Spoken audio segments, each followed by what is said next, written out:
Good morning third standard student बच्चों, page number 36 निकालिए। Page number 36। बच्चों, आज हम नया पाठ सीखेंगे। उसका नाम है ईश वंदना। इसका नाम है ईश वंदना। ठीक है, तो बच्चों आज हम ये पाठ पढ़ेंगे। गंगा के किनारे बने मंदिर का घंटी बजते ही रंजू की नींद खुल गई। उसने पलंग पर सोई मंजू को उठाया। ठंड लग रही थी, फिर भी दोनों ने नहाकर कंघी की। फिर दोनों मंदिर गई। मंदिर पर झंडा लहरा रहा था। पास में पेड़ पर चंचल बंदर बैठे थे। मंदिर के मंडप में संत लोग भजन कर रहे थे। पंडित जी ने सबको चंदन लगाया और अंगूर, अंजीर और संतरा प्रसाद में दिया।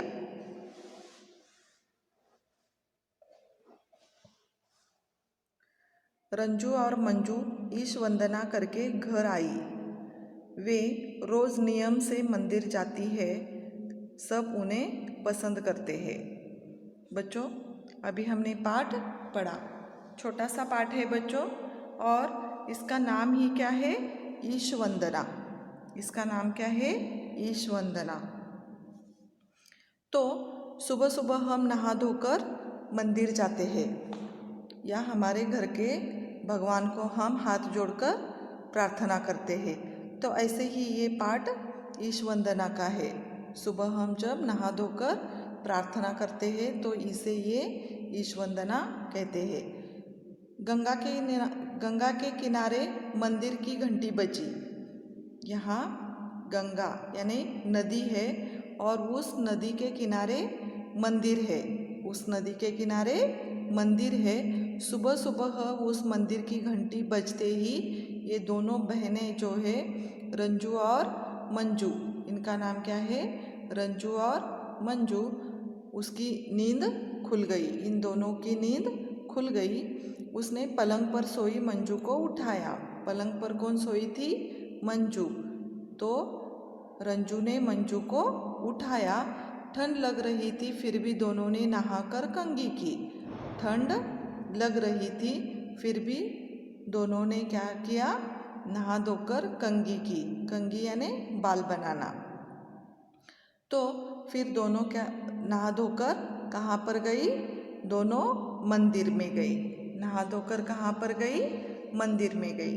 मंदिर पर झंडा लहरा रहा था। मंदिर पर झंडा होता है और वो क्या कर रहा था? लहरा रहा था। पास में पेड़ पर चंचल बंदर बैठे थे। चंचल यानी कहाँ पर? यहाँ मंदिर के पास में ही पेड़ है और उस पेड़ पर चंचल बंदर यानी नटखट बंदर बैठे थे। मंदिर के पास में पेड़ है और उस पेड़ पर कौन बैठे हैं? बंदर बैठे हैं। और वो बंदर कैसे है? चंचल है। चंचल यानी क्या है? वो हरकतें करते हैं। मंदिर के मंडप में संत लोग भजन कर रहे थे। यहाँ मंदिर का जो मंडप होता है, ये आगे का वो जो मंडप होता है ना, यहाँ पर कुछ लोग भजन कर रहे थे। कौन लोग? संत लोग भजन कर रहे थे। पंडित जी ने सबको चंदन लगाया। माथे पर पंडित जी ने क्या लगाया? चंदन लगाया। और प्रसाद में क्या दिया? अंगूर, अंजीर और संतरा। पंडित जी ने प्रसाद में क्या दिया? अंगूर, अंजीर और संतरा। और पंडित जी ने माथे पर क्या लगाया? चंदन। सबको क्या लगाया? चंदन। ठीक है। रंजू और मंजू ईश वंदना करके घर आई। ये दोनों जो बहनें हैं, ईश वंदना करके घर आई। वे रोज नियम से मंदिर जाती है। रंजू और मंजू नियम से मंदिर जाती है। और इसीलिए सब उन्हें पसंद करते हैं, सारे लोग उन्हें पसंद करते हैं। पसंद करना यानी उन्हें प्यार करते हैं। ठीक है, तो बच्चों ये छोटा सा पाठ हमने यहाँ पढ़ा और समझाया भी, और एक बार मैं पढ़कर सुनाती हूँ आपको। पाठ का नाम क्या है? ईश वंदना। गंगा के किनारे बने मंदिर का घंटा बने मंदिर की, यहाँ ग्रामेटिकल मिस्टेक थी बच्चों, तो यहाँ की चाहिए।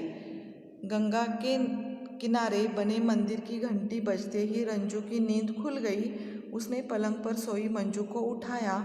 ठंड लग रही थी, फिर भी दोनों ने नहाकर कंघी की। फिर दोनों मंदिर गई। मंदिर पर झंडा लहरा रहा था। पास में पेड़ पर चंचल बंदर बैठे थे। मंदिर के मंडप में संत लोग भजन कर रहे थे। पंडित जी ने सबको चंदन लगाया और अंगूर, अंजीर और संतरा प्रसाद में दिया। रंजू और मंजू ईश वंदना करके घर आई। वे रोज नियम से मंदिर जाती है। सब उन्हें पसंद करते हैं। शब्दार्थ: मंदिर यानी टेम्पल, घंटा बेल, भजन का मतलब क्या है? Devotional song. यहाँ व्याकरण में क्या दिया है? काल समय की सूचना काल से मिलती है। जो बीत गया वह कल, जो है आज और वो आएगा वो कल। प्रश्न यहाँ उसके बाद क्या आता है? स्वाध्याय। मैंने बच्चों यहाँ प्रश्न और उत्तर लिखकर लाई हूँ। आपको भी क्या करना है? प्रश्न और उत्तर नोटबुक निकालिए और प्रश्न और उत्तर लिखिए। ठीक है, पहला प्रश्न है रिक्त स्थानों की पूर्ति कीजिए। रिक्त स्थानों की पूर्ति कीजिए यानी फिलिंग द ब्लैंक्स। पहला क्या है? रंजू की नींद खुल गई। यहाँ शब्द कौन सा आता है? खुल। मैंने यहाँ शब्द लिखकर नीचे अधोरेखांकित किया है। रंजू की नींद खुल गई। ठीक है। 2 नंबर, मंदिर पर झंडा लहरा रहा था। मंदिर पर झंडा लहरा रहा था। लहरा, यहाँ पर ये शब्द मैंने लहरा ये रिक्त स्थान में आता है और यहाँ लिखकर अधोरेखांकित किया है। 3 नंबर, पंडित जी ने सबको चंदन लगाया। पंडित जी ने सबको चंदन लगाया। यहाँ शब्द कौन सा आता है? चंदन। 4 नंबर, रंजू और मंजू ईश वंदना करके घर आई। यहाँ शब्द कौन सा आता है? मंजू। मैंने यहाँ लिखकर अधोरेखांकित किया है। ओके। प्रश्न दूसरा, निम्नलिखित प्रश्नों के उत्तर दीजिए। निम्नलिखित प्रश्नों के उत्तर दीजिए। पहला प्रश्न है, गंगा के किनारे क्या बना है? गंगा के किनारे क्या बना है? उत्तर, गंगा के किनारे मंदिर बना है। गंगा के किनारे मंदिर बना है। 2 नंबर, पेड़ पर कौन बैठे थे? पेड़ पर कौन बैठे थे? पेड़ पर चंचल बंदर बैठे थे। पेड़ पर चंचल बंदर बैठे थे। पंडित जी ने सबको क्या लगाया? पंडित जी ने सबको चंदन लगाया। पंडित जी ने सबको चंदन लगाया। प्रश्न 3, निम्नलिखित वाक्यों पर सही, ऐसे सही और गलत निशान लगाइए। कुछ शब्द दिए हैं बच्चों, वो सही है तो ऐसे सही चिन्ह लगाना है। अगर गलत है तो यहाँ ऐसे निशान लगाना है। तो यहाँ कुछ शब्द दिए, वाक्य दिए हैं और वो सही है या गलत हमें बताना है। 1 नंबर, घंटा बजने पर भी रंजू सोती रही। घंटा बजने पर भी रंजू सोती रही। ये वाक्य सही है या गलत बच्चों? गलत। तो मैंने यहाँ ऐसे निशान लगाया है, आपको भी ऐसे निशान लगाना है, गलत का निशान लगाना है। 2 नंबर, रंजू ने मंजू को उठाया। रंजू ने मंजू को उठाया। ये वाक्य सही है, तो ये सही ऐसे निशान लगाए हैं मैंने। 3 नंबर, उन्हें ठंड लग रही थी।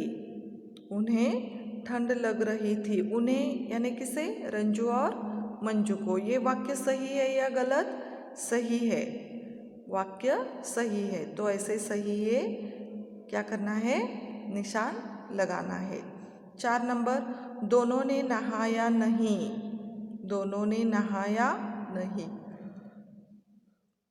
तो ये क्या है बच्चों, गलत है। तो ऐसे गलत ये चिन्ह लगाना है। पंडित जी ने सेब और केला प्रसाद में दिया। पंडित जी ने सेब और केला प्रसाद में दिया, ये वाक्य सही है या गलत? गलत, ये वाक्य गलत है। नेक्स्ट प्रश्न, प्रश्न 4, निम्नलिखित शब्दों से वाक्य बनाइए। निम्नलिखित शब्दों से वाक्य बनाइए। कुछ शब्द दिए हैं तो उनसे हमें वाक्य बनाना है, जैसे कि मंदिर। जैसे पहला क्या है शब्द, मंदिर। मंदिर से हमें वाक्य बनाना है, गंगा के किनारे मंदिर है। गंगा के किनारे मंदिर है। 2 नंबर, झंडा। मंदिर के ऊपर झंडा लहरा रहा था। मंदिर के ऊपर झंडा लहरा रहा था, ऐसे वाक्य बनाया है। भजन, संत लोग भजन कर रहे थे। संत लोग भजन कर रहे थे। ठीक है बच्चों, तो हमने ईश वंदना ये नया पाठ सीखा है, पढ़ा है। 2 बार आपको पढ़ना है और इसके प्रश्न उत्तर आपको लिखना है। आपके नोटबुक में प्रश्न उत्तर लिखना है। ठीक है, तो बच्चों काल, ये भी आपको लिखना है। प्रश्न उत्तर के पहले व्याकरण। व्याकरण में हमने आज क्या देखा, काल। काल, काल किसे कहते हैं? समय की सूचना काल से मिलती है। समय की सूचना काल से मिलती है। जो बीत गया वह कल, जो है वह आज, और जो आएगा वह कल। ठीक है, तो बच्चों ये पाठ हमने अभी पढ़ा है, इसके प्रश्न उत्तर लिखना है, व्याकरण भी लिखना है। ठीक है बच्चों, तो आज का क्लास हम यहाँ ख़त्म करते हैं। Thank you.